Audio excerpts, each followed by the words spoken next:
Amaravati railway line కు కేంద్రం ఆమోదం తెలిపింది. ప్రధాని మోదీ అధ్యక్షతన ఢిల్లీలో జరిగిన కేంద్ర మంత్రివర్గ సమావేశం అనంతరం రైల్వే మంత్రి అశ్విని వైష్ణవ్ కాకినాడ ఎంపీ తంగెళ్ల ఉదయ్ శ్రీనివాస్ తో కలిసి తెలుగు మీడియాతో మాట్లాడారు. రైల్వే లైన్ కు కేబినెట్ ఆమోదం తెలిపిన విషయాన్ని ప్రకటించారు. అనంతరం వీడియో కాన్ఫరెన్స్ ద్వారా ముఖ్యమంత్రి చంద్రబాబు, ఉప ముఖ్యమంత్రి పవన్ కళ్యాణ్, కేంద్ర విమానయాన శాఖ మంత్రి రామ్మోహన్ నాయుడు, ఎంపీలు దగ్గుపాటి పురంధేశ్వరి, లావు శ్రీకృష్ణదేవరాయలతో ఆయన మాట్లాడారు. రాబోయే 4 ఏళ్లలో అమరావతి రైలు మార్గాన్ని పూర్తి చేస్తామని అశ్విని వైష్ణవ్ తెలియజేశారు. అమరావతి రాజధాని నిర్మాణం అనేది ఏపీ ప్రజల కళ ప్రాజెక్టు కావడంతో ఈ నగరాన్ని రైల్వేలో అనుసంధానం చేయాలని నిర్ణయం తీసుకున్నామని చెప్పారు. నవ్యాంధ్ర తొలి సీఎంగా అప్పట్లోనే చంద్రబాబు అమరావతికి కొత్త రైల్వే లైన్ ఏర్పాటు చేయాలని కోరారు. ఇది ఇప్పుడు కూటమి ప్రభుత్వంలో సాకారం అవుతుంది అని వైష్ణవ్ తెలియజేశారు. ఈ రైలు మార్గం నిర్మాణంతో అమరావతికి దేశంలోని అన్ని రాష్ట్రాలతో కనెక్టివిటీ వస్తుంది అన్నారు. వాస్తవానికి రాష్ట్రంలో రైల్వే ప్రాజెక్టులను పురోగతిలోకి తీసుకురావాలని సీఎం చంద్రబాబు ఇప్పటికే పలు సమీక్షలు నిర్వహించారు. రైల్వే మంత్రితో అనేక దఫాలు చర్చించారు. వీటన్నిటి ఫలితంగా అమరావతి మీదుగా ఎర్రుపాలెం, నంబూరు మధ్య నూతన రైలు మార్గానికి కేంద్ర కేబినెట్ ఎకనామిక్ అఫైర్స్ కమిటీ ఆమోదం తెలిపింది.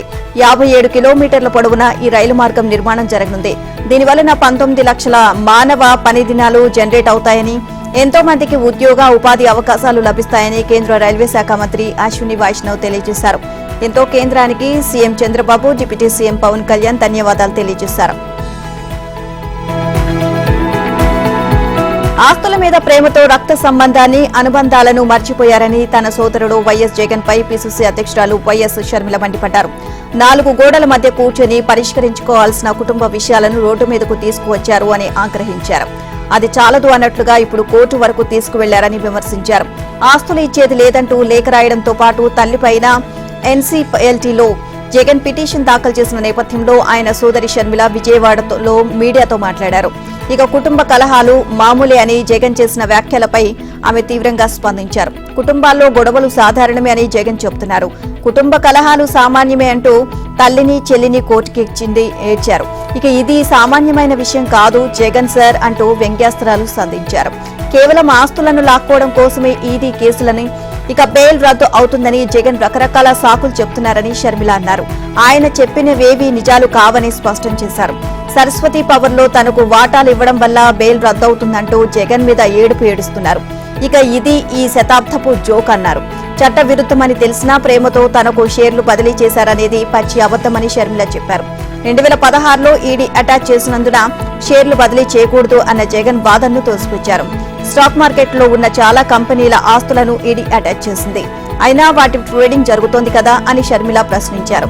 సరస్వతి పవర్ షేర్లను 100% తనకు బదిలీ చేస్తామని 2019లోని జగన్ ఎంఓయూపై సంతకం చేశారని షర్మిల తెలియజేశారు. అప్పుడు బెయిల్ సంగతి గుర్తుకులే రాలేదా అని అన్నారు.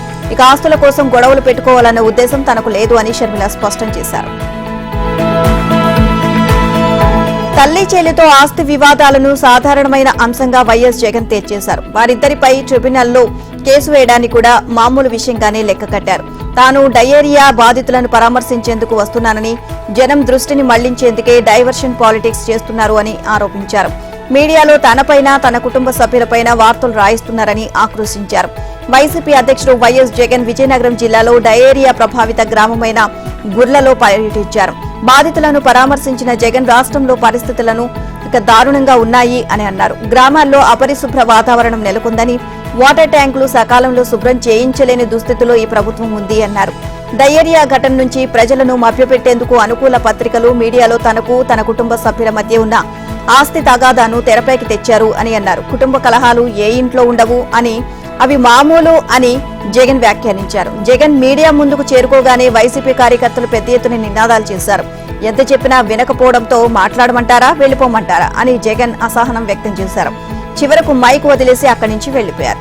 దీంతో వైసీపీ జిల్లా అధ్యక్షుడు చిన్న శ్రీను, ఇతర నేతలు బతిమాలి జగన్ ను మళ్లీ తీసుకొచ్చారు. జగన్ పరామర్శించేందుకు వీలుగా జనాన్ని, డయేరియా బాధితులను తీసుకొచ్చారు. కనీసం ఫ్యాన్ ఏర్పాటు చేయలేదు. ఒక దశలో టెంట్ కూడా కూలిపోయింది. వైసీపీ కార్యకర్తలు రచ్చ చేయగా వారిని అదుపు చేయడంలో విఫలమయ్యారు అంటూ జగన్ పోలీసులపై చురుబురులాడడం గమనార్హం. మీడియా సమావేశం పెట్టడానికి కూడా సహకరించారా అని చిందులు తొక్కారు. ఇక మరోవైపు జగన్ కాన్వాయ్ కారు టైర్లు కానిస్టేబుల్ కాలుపై వెళ్లడంతో ఆయనకు గాయాలయ్యాయి. ఇక స్వయంగా పార్టీ అధినేతే జిల్లా పర్యటనకు వస్తే బొత్స హాజరు కాకపోవడం చర్చనీయాంశమైంది. ఆస్తిలో వాటా ఇవ్వకుండా వైసీపీ అధినేత జగన్ తన తల్లి చెల్లిని రోడ్డుకు పడేశారు అని సీఎం చంద్రబాబు మండిపడ్డారు. ఇలాంటి వ్యక్తి తమను నిందిస్తున్నారు అని అన్నారు. కుటుంబ సమస్యలు బయటపడితే దాంతో తమకేం సంబంధం అన్నారు. తల్లిని చెల్లిని బజార్న లాగింది ఎవరో అందరికీ తెలుసు అని, దానికి కూడా తాము ఎలా కారణమవుతామని అన్నారు. ఇక జగన్ మాట తప్పి మడమ తిప్పాడు అని టీడీపీ నేతలు విమర్శలు చేశారు. సొంత తల్లిని చెల్లినే ఆస్తుల పంపకంలో మోసం చేసి బజార్న పడేశాడు అని విమర్శించారు. సొంత వారినే పట్టించుకొని జగన్ అక్కా చెల్లెములు అంటూ కబుర్లు చెప్తున్నారని మండిపడ్డారు. జగన్ లో భయం కనిపిస్తుందని, అందుకే ఇప్పుడు దిక్కుతోచని స్థితిలో ఉన్నారని ఎద్దేవా చేశారు. చంద్రబాబు సారథ్యంలో 3 పార్టీల జోడీతో ఏపీ అభివృద్ధి చెందుతుంది అన్నారు. ఇప్పుడు తన రాజకీయ భవిష్యత్తుపై బెంగతో జగన్ ఉన్నారని, మళ్లీ కేసుల భయంతో జగన్ నాటకాలకు తెరతీశారు అని టీడీపీ నేతలు విమర్శించారు. ఏపీలో 10 గిగావాట్ల రెన్యూవబుల్ ఎనర్జీ ప్రాజెక్టులు ఏర్పాటు చేసేందుకు వేదాంత గ్రూప్ కంపెనీ సెరెంటికా గ్లోబల్ ముందుకొచ్చింది. ఈ మేరకు ఆ సంస్థ ప్రతినిధులు రాష్ట్ర మానవ వనరులు, ఐటీ, ఎలక్ట్రానిక్స్ శాఖ మంత్రి లోకేష్ కు ప్రతిపాదన చేశారు. ముంబైలోని ఆ సంస్థ కార్యాలయంలో మంత్రి లోకేష్ వారితో భేటీ అయ్యారు. ఈ సందర్భంగా తమ సంస్థ ఏపీలో 10 గిగావాట్ల రెన్యూవబుల్ ఎనర్జీ ప్రాజెక్టుల నిర్మాణానికి ప్రణాళిక సిద్ధం చేస్తున్నట్లు సంస్థ ప్రతినిధులు లోకేష్ కు వివరించారు. 2030 నాటికి రాష్ట్రంలో 72 గిగావాట్ల పునరుత్పాదక ఇంధనాన్ని ఉత్పత్తి చేయాలి అన్న ఏపీ ప్రభుత్వ లక్ష్య సాధనలో సెరెంటికా భాగస్వామి అవుతుందని మంత్రి వెల్లడించారు. అమరావతిలో ఏర్పాటు చేయబోయే ఆర్టిఫిషియల్ ఇంటెలిజెన్స్ యూనివర్సిటీకి సలహాలు, సూచనలు ఇవ్వాలని ప్రఖ్యాత ఏఐ కంప్యూటింగ్ సంస్థ ఎన్విడియా సీఈఓ జెన్సన్ హువాంగ్ ను మంత్రి నారా లోకేష్ కోరారు. ఇక ముంబైలో ఆయనతో మంత్రి భేటీ అయ్యారు. ఏపీ పాలనా వ్యవహారాల్లో ఏఐను ఉపయోగించాలి అనేది తమ ఆలోచన విధానమని లోకేష్ తెలియజేశారు. దీనిపై హువాంగ్ సానుకూలంగా స్పందించారు. భవిష్యత్తులో ఏఐలో రాబోయే విప్లవాత్మక మార్పులను వివరించారు. కాగా speech recognition, medical imaging, supply chain management టెక్నాలజీకి అవసరమైన పవర్ టూల్స్ అల్గారిథంను ఎన్విడియా అందిస్తోంది. విశాఖ శారదా పీఠానికి రాష్ట్ర ప్రభుత్వం మరో షాక్ ఇచ్చింది. తిరుమలలో ఈ పీఠానికి జగన్ సర్కార్ అక్రమంగా కట్టబెట్టిన అదనపు స్థలం కేటాయింపును రద్దు చేసింది. అంతేకాక శారదా పీఠం ఆక్రమించిన ఈ స్థలంలో నిర్మాణాల విషయంలో నియమ నిబంధనలను అనుసరించి చర్యలు తీసుకోవాలని టీటీడీని ఆదేశించింది. తిరుమలలో శారదా పీఠం గతంలో తనకు టీటీడీ కేటాయించిన 5,000 చదరపు అడుగుల స్థలం కాక అదనంగా 20,000 చదరపు అడుగుల స్థలాన్ని ఆక్రమించింది. అందులో అనుమతులు లేకుండా అక్రమంగా నిర్మాణాలు చేపట్టింది. గత ప్రభుత్వంలో నాటి టీటీడీ బోర్డు ఈ స్థలాన్ని క్రమబద్దీకరిస్తూ నిర్ణయం తీసుకోగా సర్కారు యథాతథంగా ఆమోదించింది. తాజాగా కూటమి ప్రభుత్వం ఈ ప్రతిపాదనలు రద్దు చేసింది. 2007లో తిరుమలలో హిందూ మతానికి సంబంధించిన 31 మఠాలు, పీఠాలు, సత్రాలు తదితర ధార్మిక సంస్థలకు టీటీడీ స్థలాలు కేటాయించింది. ఇక విశాఖ శారదా పీఠానికి కూడా తిరుమల గోగర్భం డ్యాం సమీపంలో 5,000 చదరపు అడుగుల స్థలాన్ని లీజుపై కేటాయించింది. అయితే ప్రారంభంలోనే శారదా పీఠం తమకు కేటాయించిన స్థలానికి మించి ఆక్రమించింది. అనుమతికి మించి కట్టడాలు కూడా నిర్మించింది. అయితే కూటమి ప్రభుత్వం రాగానే టీటీడీలో పరిస్థితులను చక్కదిద్దడంపై దృష్టి సారించింది. దానికి తోడు తిరుపతికి చెందిన ఓంకార్ అనే వ్యక్తి హైకోర్టులో బిల్ దాఖలు చేశారు. శారదాపీఠం ఆక్రమించుకున్న అదనపు స్థలాలను క్రమబద్దీకరించిన విషయాన్ని గుర్తించిన టీటీడీ ఈవో శ్యామలారావు ప్రభుత్వం దృష్టికి తీసుకువెళ్లారు. గత బోర్డు నిర్ణయాన్ని రాటిఫై చేయడాన్ని తిరస్కరిస్తూ ఆ నిర్ణయాలను సర్కార్ రద్దు చేసింది. తాజాగా రాష్ట్ర ప్రభుత్వం జారీ చేసిన ఆదేశాలతో టీటీడీ తదుపరి చర్యలు ఎలా ఉంటాయి అన్న దానిపై ఉత్కంఠ నెలకొంది. అనంతపురం జిల్లా తాడిపత్రి పోలీసులు నమోదు చేసిన 3 కేసుల్లో దర్యాప్తునకు సహకరించాలని వైసీపీ మాజీ ఎమ్మెల్యే కేతిరెడ్డి పెద్దారెడ్డి, ఆయన కుమారులు హర్షవర్ధన్ రెడ్డి, సాయి ప్రతాప్ రెడ్డి తదితరులను హైకోర్టు ఆదేశించింది. ముందస్తు బెయిల్ ఇవ్వాలని కోరుతూ వారు దాఖలు చేసిన పిటిషన్లపై వివరాలు సమర్పించాలని పోలీసులు నిర్దేశించింది. తదుపరి విచారణ వరకు వారిపై తొందరపాటు చర్యలు తీసుకోవద్దని స్పష్టం చేసింది. విచారణను నవంబర్ 11వ తేదీకి వాయిదా వేసింది. ఈ మేరకు న్యాయమూర్తి జస్టిస్ వీఆర్కే కృపాసాగర్ ఉత్తర్వులు ఇచ్చారు.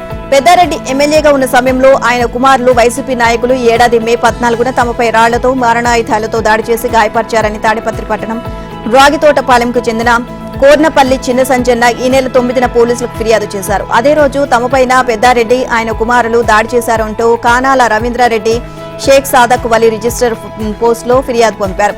వీటి ఆధారంగా పట్టణ పోలీసులు నమోదు చేసిన కేసుల్లో తమకు ముందస్తు బెయిల్ మంజూరు చేయాలని కోరుతూ పెద్దారెడ్డి బృందం హైకోర్టును ఆశ్రయించింది. ఈ వ్యాజ్యాలు బుధవారం విచారణకు రాగా పిటిషనర్ల తరపు న్యాయవాదులు వాదనలు వినిపిస్తూ ఇవే కేసుల్లో నిందితులుగా ఉన్న మరికొందరిపై తొందరపాటు చర్యలు తీసుకోవద్దని కోర్టు మధ్యంతర ఉత్తర్వులు ఇచ్చింది. ఇక ఈ వివరాలు పరిగణలోకి తీసుకున్న న్యాయమూర్తి తదుపరి విచారణ వరకు పిటిషనర్పై తొందరపాటు చర్యలు తీసుకోవద్దని పోలీసులను ఆదేశించారు. తెలంగాణ ప్రభుత్వ ఉద్యోగులకు ఇవాళ తీపి కబురు వచ్చే అవకాశం ఉంది. ఉద్యోగుల డీఏ బకాయిలపై ఉప ముఖ్యమంత్రి బట్టి విక్రమార్కతో చర్చించి శుక్రవారం నిర్ణయం తీసుకుంటామని ముఖ్యమంత్రి రేవంత్ రెడ్డి ప్రకటించారు. ఇక ఉద్యోగులు రావాల్సినవి 5 డీఏలు పెండింగ్ లో ఉండగా గరిష్టంగా 2 డీఏలు ఇచ్చేందుకు ప్రభుత్వం సుముఖంగా ఉందని ఉద్యోగ సంఘాల నేతలు చెబుతున్నారు. ఉద్యోగుల ఇతర సమస్యలను కూడా చర్చించి తక్షణ పరిష్కారం చూపేందుకు భట్టి నేతృత్వంలో మరో ఉపసంఘాన్ని ఏర్పాటు చేస్తున్నట్లు ముఖ్యమంత్రి తెలియజేశారు. ఇందులో మంత్రులు పొన్నం ప్రభాకర్, శ్రీధర్ బాబు సభ్యులుగా ప్రత్యేక ఆహ్వానితుడిగా ప్రభుత్వ సలహాదారు కేశవరావు ఉంటారు అని చెప్పారు. ఈ కమిటీ దీపావళి తర్వాత ఉద్యోగులతో శాఖల వారీగా సమావేశమవుతుంది అని, ఆర్థికేతర అంశాలను వెంటనే పరిష్కరిస్తామని సీఎం హామీ ఇచ్చారు. ఉప ముఖ్యమంత్రి బట్టి విక్రమార్కతో కలిసి 2 బృందాలుగా వచ్చిన ఉద్యోగ సంఘాల నేతలతో పోలీస్ కమాండ్ కంట్రోల్ సెంటర్లో సీఎం రేవంత్ రెడ్డి సమావేశమయ్యారు. తొలి బృందంలో 45 మంది రాగా రెండో బృందంలో 20 మంది వచ్చారు. తెలంగాణ ఉద్యోగుల జేఏసీ ప్రతిపాదించిన 50 డిమాండ్లపై ఆయా సంఘాల ప్రతినిధులు వాదనలు ఓపికగా ఉన్నారు. ఇక 13 ఏళ్ల తర్వాత తొలిసారిగా ముఖ్యమంత్రి సుదీర్ఘ సమయం ఉద్యోగ సంఘాల నేతలతో కూర్చొని చర్చలు జరిపారు. అనంతరం రేవంత్ మాట్లాడుతూ ఉద్యోగులు తీసుకువచ్చిన ప్రభుత్వమని వ్యాఖ్యానించారు. ఉద్యోగుల్లో ప్రభుత్వం పట్ల విశ్వాసం పెంచేందుకే 1వ తేదీన వేతనాలు ఇస్తున్నామని ప్రస్తావించారు. ఉద్యోగుల సమస్యల పరిష్కారానికి ప్రభుత్వం సిద్ధంగా ఉందని, ఈ సమావేశం అందుకు తొలిమెట్టు అని చెప్పారు. దీంతో ఇవాళ వచ్చే ప్రకటనలో 2 డీఏలు ఉంటాయని ఉద్యోగ సంఘాల నేతలు భావిస్తున్నారు. బీఆర్ఎస్ ప్రభుత్వంలో అక్రమాలకు పాల్పడిన నేతల అరెస్టులు తప్పవని తెలంగాణ రెవెన్యూ శాఖ మంత్రి పొంగులేటి శ్రీనివాస్ రెడ్డి అన్నారు. గత సర్కారులో కీలక నేతలు నెంబర్ 1 నుంచి 8 వరకు అందరినీ అరెస్ట్ చేస్తాము అని ప్రకటించారు. ఇక త్వరలోనే బాంబులు పేలుతాయి అని బుధవారం ప్రకటించిన పొంగులేటి గురువారం నాటి సియోల్ పర్యటనలోనూ ఈ అంశంపై మాట్లాడారు. ఈ ప్రభుత్వంలో అక్రమాలకు పాల్పడిన ప్రముఖులకు సంబంధించిన ఫైళ్లు సిద్ధమయ్యాయని అన్నారు. కుంభకోణాల్లో ఏదో ఒకటి దీపావళి లోపే టపాసులు పేలుతుంది అన్నారు. మీరు సియోల్ నుంచి హైదరాబాద్ లో దిగేలోపు కొన్ని బాంబులు పడతాయి అని మీడియా ప్రతినిధులతో చెప్పారు. ఇక అన్నిటికీ పక్కా ఆధారాలు ఉన్నాయని, ఎవరిని వదిలిపెట్టబోము అని స్పష్టం చేశారు. గత ప్రభుత్వంలో అనేక అక్రమాలు జరిగాయని మంత్రి పొంగులేటి ఆరోపించారు. ఫోన్ ట్యాపింగ్, ధరణి భూ అక్రమాలు, ఇతర 4-5 కుంభకోణాలు చేశారని, వీటిలో ఏదో ఒకటి దీపావళికి ముందే పేలుతుంది అని చెప్పారు. అక్రమార్కులను ఎలా శిక్షించాలి అనేది చట్టం చూసుకుంటుంది అన్నారు. కుంభకోణాలు, అవినీతిలోని ఆస్తుల రికవరీని కూడా చట్టమే చూసుకుంటుంది అని చెప్పారు. ఇందులో తమ నిర్ణయం ఏమీ ఉండదు అన్నారు. ఎవరూ తప్పించుకోకుండా పక్కా ఆధారాలతో ముందుకు వెళ్తున్నామని చెప్పారు. ఇప్పటి వరకు సాక్ష్యాల ధృవీకరణ కోసం ఆగామని, అసలు సినిమా ముందుంది అని తెలియజేశారు. అధికారం ఎవరికీ శాశ్వతం కాదు. పోలీసులు తొందరపడి ఆగం కావద్దు. న్యాయం, ధర్మం ప్రకారం పనిచేయండి. వచ్చేది మళ్లీ మా ప్రభుత్వమే. ఎవరిని వదిలిపెట్టేది లేదు. పోలీసులైనా అధికారులైనా అతి చేస్తే ఊరుకోం. పేర్లు రాసి పెట్టుకుని అధికారంలోకి రాగానే మిత్తితో సహా చెల్లిస్తాం అని బీఆర్ఎస్ వర్కింగ్ ప్రెసిడెంట్ కేటీఆర్ హెచ్చరించారు. ఆదిలాబాద్ లో నిర్వహించిన రైతు పోరుబాటు సభలో ఆయన ముఖ్య అతిథిగా మాట్లాడారు. కాంగ్రెస్ నేతలు పెట్టే కేసులకు భయపడబోమని, అవసరమైతే ప్రజల కోసం 2 ఏళ్లు జైలుకు వెళ్లడానికైనా సిద్ధమే అని ప్రకటించారు. ప్రభుత్వ ఉద్యోగులు చట్ట ప్రకారం విధులు నిర్వహించాలి అని సూచించారు. హైడ్రా పేరుతో ఇళ్ల నిర్మాణాలను కూల్చివేయడం, కడుపు కాలి ప్రశ్నించిన వారిపై అక్రమ కేసులు పెట్టి జైల్లో పెట్టడం ఎంతవరకు సమంజసమని కేటీఆర్ ప్రశ్నించారు. ప్రజలు తిరగబడి కాంగ్రెస్ వాళ్లను ఊళ్లలో ఉరికించి కొట్టే రోజులు దగ్గరలోనే ఉన్నాయి అన్నారు. రుణమాఫీ చేయడం లేదని ప్రశ్నించిన రైతులపై కేసులు పెట్టారని అన్నారు. అలాంటప్పుడు కళ్యాణ లక్ష్మి కింద నగదుతో పాటు తులం బంగారం ఇస్తామని చెప్పి మోసం చేసిన సీఎంపై కేసులు ఎందుకు పెట్టకూడదు అని ప్రశ్నించారు. సన్నధాన్యానికి బోనస్ ఇస్తామని చెప్పినా ఇప్పటికీ రాలేదు అన్నారు. రైతు భరోసా ఇస్తామని చెప్పిన సీఎం కుర్చీకే భరోసా లేదు అన్నారు. కాళేశ్వరం ప్రాజెక్టులో భాగంగా మేడిగడ్డ, అన్నారం, సుందిళ్లలో బ్యారేజీలు నిర్మించాలని అప్పటి సీఎం కేసీఆర్ నిర్ణయం తీసుకున్నారని రామగుండం మాజీ ఈఎన్సీ నల్లా వెంకటేశ్వర్లు చెప్పారు. కేసీఆర్ అధ్యక్షత జరిగిన సమావేశంలోనే బ్యారేజీల నిర్మాణ స్థలాలపై నిర్ణయం తీసుకున్నట్లు స్పష్టం చేశారు. వ్యాప్ కోర్స్ తయారు చేసిన కాళేశ్వరం డీపీఆర్ ను ప్రభుత్వం ఆమోదించిందని, ముఖ్యమంత్రి అనుమతి ఇస్తూ సంతకం చేశారని తెలిపారు. నిర్మాణం చేపట్టే క్రమంలో అన్నారం, సుందిళ్ల బ్యారేజీల నిర్మాణ ప్రదేశాలను మార్చినట్లు చెప్పారు. కాళేశ్వరం ప్రాజెక్టుపై విచారణలో భాగంగా జస్టిస్ పినాకి చంద్రఘోష్ కమిషన్ ముందు వెంకటేశ్వర్లు హాజరయ్యారు. ఇప్పటి వరకు మొత్తం ఆయనకు 195 ప్రశ్నలు సంధించారు. నిన్న ఉదయం నుంచి సాయంత్రం దాకా విచారణ కొనసాగింది. ఇవాళ కూడా వెంకటేశ్వర్లని కమిషన్ ప్రశ్నించనుంది.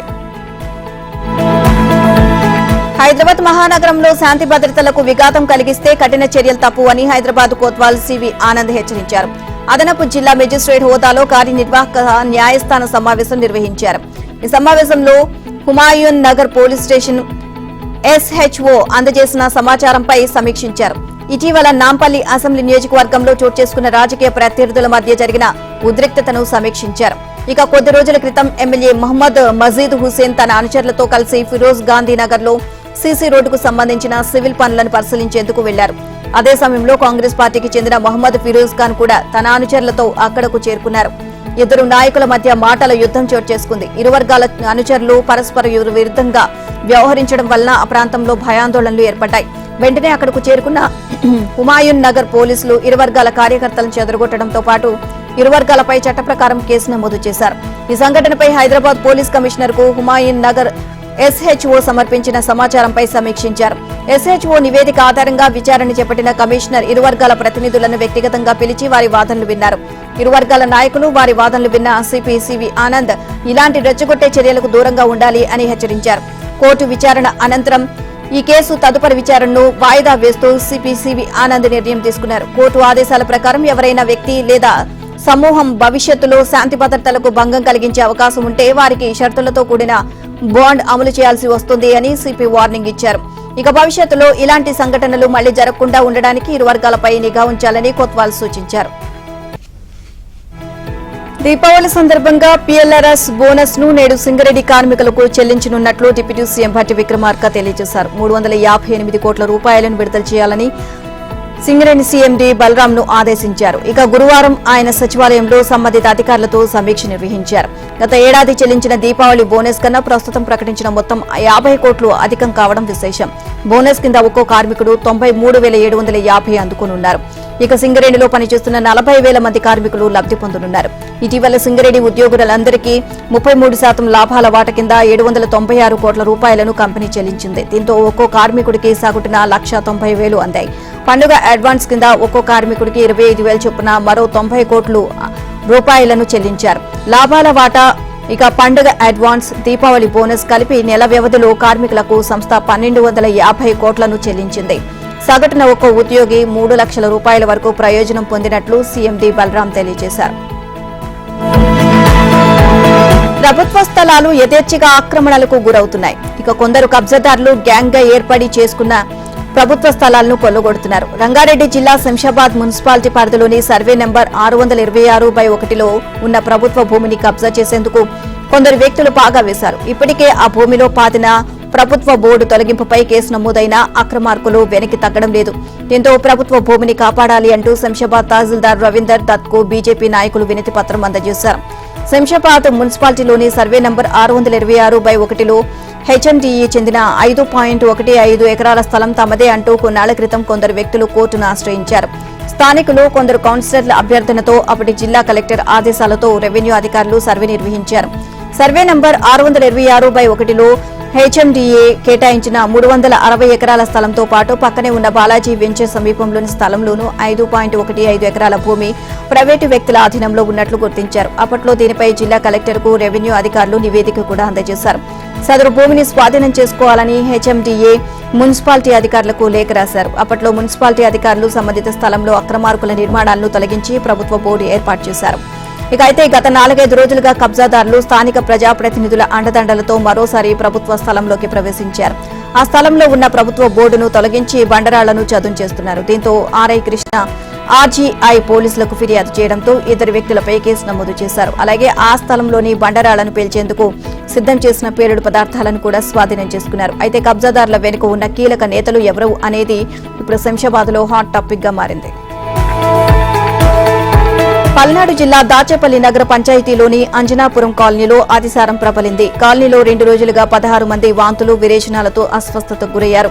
వీరిలో డిగ్రీ విద్యార్థి తమ్మిశెట్టి వెంకటేశ్వర్లు చికిత్స పొందుతూ బుధవారం మృతి చెందారు. పక్షవాతంతో బాధపడుతున్న బండారు చిన్నవీరయ్య ప్రైవేట్ ఆసుపత్రిలో చికిత్స పొందుతూ గురువారం మృతి చెందారు. వ్యాధి తీవ్రత అధికంగా ఉండడంతో పట్టణ ప్రజలు భయాందోళనలకు గురవుతున్నారు. అతిసారానికి కారణం కలుషిత తాగునీరేనని ప్రాథమికంగా అధికారులు తేల్చారు. తాగునీటి పైప్ లైన్లు మురుగు కాలువల్లో కలవడం వల్ల నీరు కలుషితమై ఉండవచ్చు అని భావిస్తున్నారు. తాగునీరు రంగు మారి వాసన వస్తున్నట్లు నిర్ధారించారు. ఇక ఇద్దరు మృతి చెందడంతో అధికార యంత్రాంగం అప్రమత్తమైంది. వైద్య ఆరోగ్య శాఖ ఆధ్వర్యంలో కాలనీలో వైద్య శిబిరం ఏర్పాటు చేసి డయేరియా లక్షణాలతో బాధపడుతున్న వారిని గుర్తించి చికిత్స అందించుతున్నారు. ఇక డిఎంహెచ్ఓ డాక్టర్ రవి నేతృత్వంలో వైద్య శిబిరాన్ని నిర్వహిస్తున్నారు. కాలనీలో ప్రత్యేక పారిశుద్ధ్య పనులు చేపట్టారు. వైద్య ఆరోగ్య శాఖ డైరెక్టర్ డాక్టర్ సిరి గ్రామాన్ని సందర్శించి వైద్య సేవలను పరిశీలించారు. కలెక్టర్ అరుణ్ బాబు, ఎమ్మెల్యే ఎరపతినేని శ్రీనివాసరావు కాలనీలో పరిస్థితిని సమీక్షించారు. అంజనాపురం కాలనీలో ఇద్దరు మృతి చెందిన ఘటనపై మున్సిపల్ శాఖ మంత్రి నారాయణ సమీక్షించారు. తాగునీటిని ల్యాబ్కు పరీక్షల కోసం పంపాలని అధికారులను ఆదేశించారు. బోర్లను మూసి ట్యాంకర్ల ద్వారా తాగునీటి సరఫరా చేయాలని సూచించారు. సాధారణ పరిస్థితి వచ్చే వరకు మున్సిపల్ వైద్య ఆరోగ్య శాఖ అధికారులు దగ్గరుండి పర్యవేక్షించాలని ఆదేశించారు. వాహనదారులు గమ్యానికి చేరడంలో 10 నిమిషాలు లేటైనా పర్వాలేదు, కానీ ప్రమాదం జరిగి ప్రాణాలు పోతే ఆ కుటుంబానికి ఎనలేని నష్టం జరుగుతుంది అని ఏలూరు జిల్లా ఎస్పీ కె ప్రతాప్ శివకిషోర్ తెలియజేశారు. ఇక రహదారి ప్రమాదాల నివారణకు ఎస్పీ ఒక వినూత్న కార్యక్రమానికి శ్రీకారం చుట్టారు. ద్వారకా తిరుమల మండలంలోని ఎం నాగులపల్లి అడ్డ రోడ్డు వద్ద గతంలో ప్రమాదానికి గురైన బైక్ ను చూపుతూ రోడ్డు ప్రమాదం వల్ల జరిగే అనర్థాలపై ప్రజలకు అలాగే వాహనదారులకు అవగాహన కల్పించారు. అలాగే హెల్మెట్ వాడకం వల్ల వాహనదారులకు జరిగే లాభాలను వివరించారు. హెల్మెట్ లేకుండా ప్రయాణిస్తే వారికి జరిమానాతో పాటు దానిని ధరించడం వల్ల కలిగే లాభాలపై అవగాహన కల్పిస్తున్నామని అన్నారు. ఇదే సమయంలో ద్విచక్ర వాహనంపై కుటుంబంతో హెల్మెట్ లేకుండా వెళ్తున్న వ్యక్తిని ఆపి అతని భార్యకు ఎస్పీ చేతుల మీదుగా హెల్మెట్ ను అందజేసి కౌన్సిలింగ్ ఇచ్చారు. మహిళలు సైతం తన కుటుంబ సభ్యులతో బైక్ పై వెళ్తున్న సమయంలో హెల్మెట్ ఉపయోగాలను బైక్ నడిపే వారికి చెప్పి ఇద్దరూ దాన్ని ధరించాలి అని సూచించారు. రహదారిపై సురక్షిత ప్రయాణాలు చేసి నిబంధనలు పాటిస్తూ గమ్యస్థానాలకు చేరాలి అని ఎస్పీ శివకిషోర్ విజ్ఞప్తి చేశారు. చిత్తూరు జిల్లా తాళ్లమడుగు అటవీ ప్రాంతంలోని చిరుత మృతి కేసులో అటవీ శాఖ అధికారులు పురోగతి సాధించారు. చిరుతపులి గోర్లు, కాళ్లు స్వాధీనం చేసుకున్నారు. మంగారుపాలెం మండలం బెతలచేనులోని ఓ ఇంటిలో డిఎఫ్ఓ భరణి తనిఖీలు నిర్వహించారు. అనంతరం చిరుతను చంపిన 5 అనుమానితులను అదుపులోకి తీసుకుని విచారిస్తున్నామని డిఎఫ్ఓ భరణి తెలియజేశారు. ఇక తాళ్లమడుగు అటవీ ప్రాంతంలో ఈ నెల 20న చిరుతపులి చనిపోయినట్లు స్థానికులు సమాచారం ఇవ్వడంతో సంఘటనా స్థలానికి చేరుకుని పరిశీలించడం జరిగిందని డిఎఫ్ఓ భరణి తెలియజేశారు. దీనిపై సమగ్రంగా దర్యాప్తు చేపట్టగా సమీప పంట పొలాల్లో అడవి జంతువుల కోసం కొందరు ఉచ్చులు ఏర్పాటు చేసినట్లు గుర్తించామని అన్నారు. ఈ ఉచ్చులో చిరుత పడడంతో వేటగాళ్లు దానిని హతమార్చి చిరుత గోర్ల కోసం దాని కాలు నరికి తీసుకువెళ్లినట్లు ప్రాథమిక విచారణలో తేలింది అని చెప్పారు. ఈ కేసు దర్యాప్తులో భాగంగా 5 నిందితులను విచారిస్తున్నామని తెలిపారు. పూర్తి విచారణ తర్వాత నిందితులు అరెస్టు వివరాలను వెల్లడిస్తామని డిఎఫ్ఓ భరణి తెలియజేశారు. వన్యప్రాణులను వేటాడితే కఠిన చర్యలు తప్పవు అని హెచ్చరించారు. తీవ్ర తుపాను దానా ఒడిశా రాష్ట్రంపై విరుచుకుపడుతుంది. గురువారం తీరానికి 200 కిలోమీటర్ల దూరంలో ఉన్న తీవ్ర తుపాను ఒడిశాలోని బిటార్ఖానికా, తామ్రా ప్రాంతాల మధ్య తీరం దాటింది. ప్రస్తుతం గంటకు 120 కిలోమీటర్ల వేగంతో గాలులు వీస్తాయని ఐఎండీ తెలియజేసింది. ఇప్పటికే 7 జిల్లాలకు రెడ్, 5 జిల్లాలకు ఆరెంజ్ అలర్ట్ జారీ చేసింది. సముద్రం అల్లకల్లోలంగా ఉందని తెలిపింది. గురువారం నుంచే ఒడిశాలోని అనేక ప్రాంతాలు భారీ వర్షాలతో పాటు గంటకు 95 నుంచి 110 కిలోమీటర్ల వేగంతో గాలులు వీస్తున్నాయని, అత్యధికంగా పారదీప్ 4 గంటల్లోనే 62 మిల్లీమీటర్ల వర్షపాతం నమోదైందని ఐఎండీ తెలియజేసింది. ఇప్పటికే 3 లక్షల మందిని వివిధ తుపాను శిబిరాల్లోకి తరలించామని సీఎం మోహన్ చరణ్ మాఘీ తెలియజేశారు.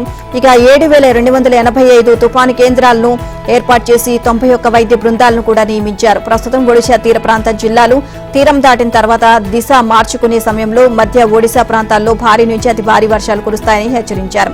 సముద్ర తీర పట్టణం పూరిలోని జగన్నాథుని ఆలయంపై తీవ్ర తుఫాను ప్రభావాన్ని తగ్గించేందుకు అధికారులు చర్యలు చేపట్టారు. రోజువారీ పూజా కార్యక్రమాలు కొనసాగిస్తూనే ఆలయ భద్రతకు తగిన చర్యలు చేపట్టాలి అని ఎస్జేటీఏ తెలియజేసింది. దేశంలో ప్రతి రాజకీయ పార్టీ కుటుంబ రాజకీయాలకు దూరంగా ఉండాలని చెబుతుంటాయి. కానీ ఆచరణలో మాత్రం ఆ సూత్రాన్ని విస్మరించి తమ రక్త సంబంధికులకే సీట్లు కేటాయిస్తూ ఉంటారు. మహారాష్ట్రలో 288 అసెంబ్లీ స్థానాలకు నవంబర్ 20న జరగనున్న అసెంబ్లీ ఎన్నికలకు అక్కడ అన్ని పార్టీలు తమ అభ్యర్థుల తొలి జాబితాను ప్రకటించారు. అందులో ప్రతి పార్టీ వారి ముఖ్య నేతల తనయులు, భార్య, సోదరి, సోదరులకు ఏదో ఒక చోట సీటు కేటాయించింది. మహారాష్ట్ర మాజీ ముఖ్యమంత్రి కాంగ్రెస్ నేత అశోక్ చవాన్ తనయ శ్రీజయ చవాన్ ఇటీవల కాంగ్రెస్ నుంచి బీజేపీలో చేరగా వారి కుటుంబానికి కంచుకోట అయిన నాందేడ్ జిల్లాలోని భోకర్ నియోజకవర్గాన్ని బీజేపీ ఆమెకు కేటాయించింది.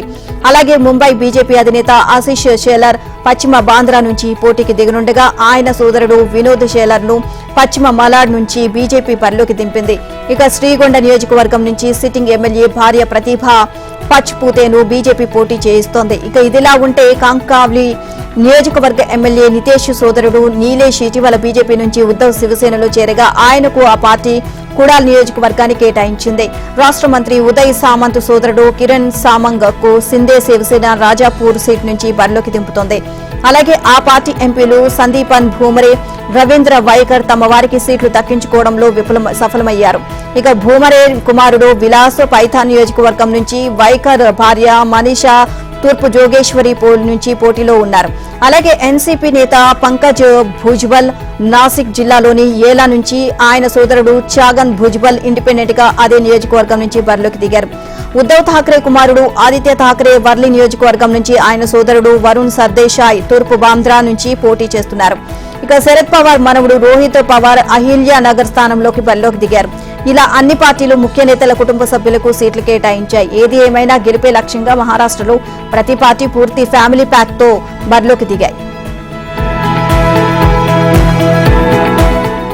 సుప్రీంకోర్టు తదుపరి ప్రధాన న్యాయమూర్తిగా జస్టిస్ సంజీవ్ ఖన్నాను నియమిస్తున్నట్లు కేంద్ర ప్రభుత్వం నోటిఫికేషన్ జారీ చేసింది. 51వ ప్రధాన న్యాయమూర్తిగా ఆయన నవంబర్ 11న బాధ్యతలు చేపడతారని కేంద్ర న్యాయశాఖ మంత్రి అర్జున్ రామ్ మేఘ్వాల్ ప్రకటించారు. 2025 మే 13 వరకు అంటే సుమారు 7 నెలల పాటు ఈ పదవిలో కొనసాగనున్నారు. ఇక సుప్రీంకోర్టులో అత్యంత సీనియర్ అయిన జస్టిస్ ఖన్నా పేరును ప్రస్తుత ప్రధాన న్యాయమూర్తి జస్టిస్ డివై చంద్రచూడ్ సిఫార్సు చేశారు. దాన్ని ఆమోదించిన కేంద్రం ఈ మేరకు ఉత్తర్వులు జారీ చేసింది. తొలుత ఢిల్లీ హైకోర్టు జడ్జిగా పనిచేసిన జస్టిస్ ఖన్నా 2019 జనవరి 18న సుప్రీంకోర్టు న్యాయమూర్తిగా పదోన్నతి పొందారు. పలు కీలక తీర్పులు వెలువరించారు. సుప్రీంకోర్టు ప్రధాన న్యాయమూర్తి కార్యాలయం సమాచార హక్కు చట్టం పరిధిలోకి వస్తుంది అని పేర్కొంటూ 2019లో రాజ్యాంగ ధర్మాసనం తరపున తీర్పు రాశారు.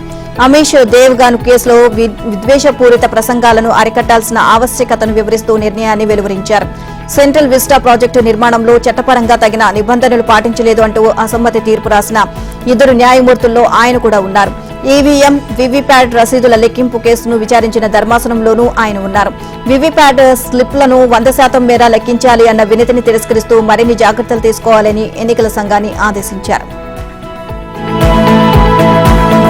విమానాలకు బాంబు బెదిరింపులు ఆగడం లేదు. గురువారం ఒక్కరోజే 95 విమానాలకు బెదిరింపులు వచ్చాయి. వీటిలో IndiGo, air India, Vistara, spice jet, alliance air, ఆకాశ ఎయిర్ కంపెనీలకు చెందిన విమానాలు ఉన్నాయి.